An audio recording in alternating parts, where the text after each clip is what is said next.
What's going on YouTube? So here's basically a final I would say to wrap it up kind of video. As you can see, everything is on the bike now. I've been riding this bike for about 8 miles.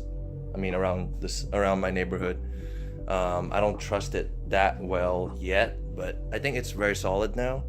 I managed to get my tail light working. If I can show you guys, let me just get my key. So I managed to get my tail light working. I was riding it for a little bit without tail lights, so it's a DRC Edge, so it does work. And yeah, so my problem is I haven't figured out how to wire the turn signal, so I don't have any turn signals.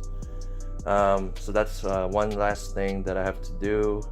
But all in all, this thing I might have to actually put a post under here because it kind of sinks down the more you ride it, but not really too worried about that. But it does kind of sink down and it's less stable, so I guess if I put like some kind of pad here, it would be much nicer. So I lubed the throttle cables and my clutch, and it's a little bit better now. I don't know what else to mention to you guys. So the only problem I had with this build was I had a leak right here in the clutch cover, which was expected because the way when I built this engine, there was a gasket, and my replacement gasket was a little thin, and it was slipping out of the groove while I was trying to put it back here. So I already knew when it was leaking in this area that it's this thing. So what I did was I got a new gasket, but I added the 3-bond that I used to seal this portion here.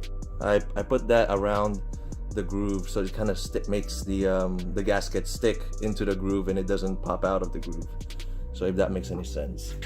So that's the trick I did for that, and it's for right now. I mean, it's working. It's just there's no leak, so I'm happy. I thought it was leaking from the oil filter housing, but it's not. And I thought it was leaking from here, but it was like drips coming from this area, so I know it's coming from somewhere higher. And then I still have to look into adjusting this. I don't know if it's good already at this point, but I still hear a little bit of rattle here and there. And I don't know if it's something that I should be expecting. I don't know if it's something that I should be expecting or I should be adjusting. And like I said before, I still need to change the suspension on this bike. It's a little bit better now that I increased the preload. It doesn't sink in. It's a little bit stiffer. But I actually need it to be a little bit. I don't know if I can make the bike higher. I don't know if I can do that, but might be the spring rate. Maybe I have to change the rear spring, but the forks also is it's kind of soft for my taste, so that one I'm gonna look into. Wheel setup, I'm happy with this for now. The previous owner put a bigger tire in the rear, which I forgot to mention in the older videos. This is a 150, I think. Yeah, I think it's a 150, yeah, and the original is 140. So the problem is with the 150 is you can't just simply slip this out of the rear swing arm.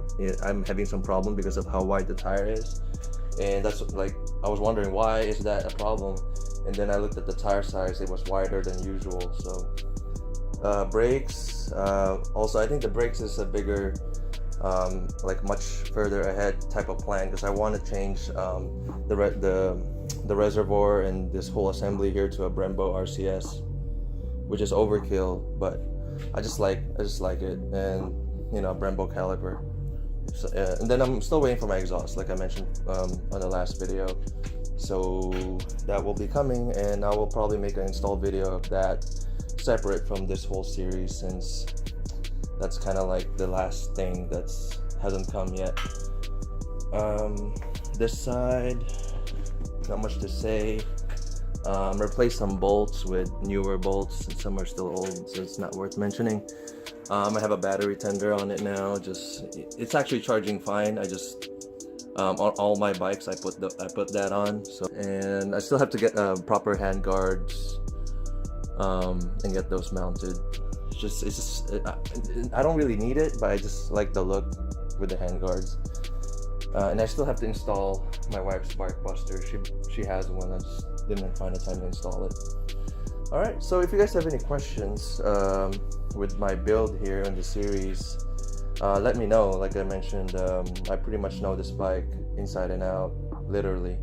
So just ask away.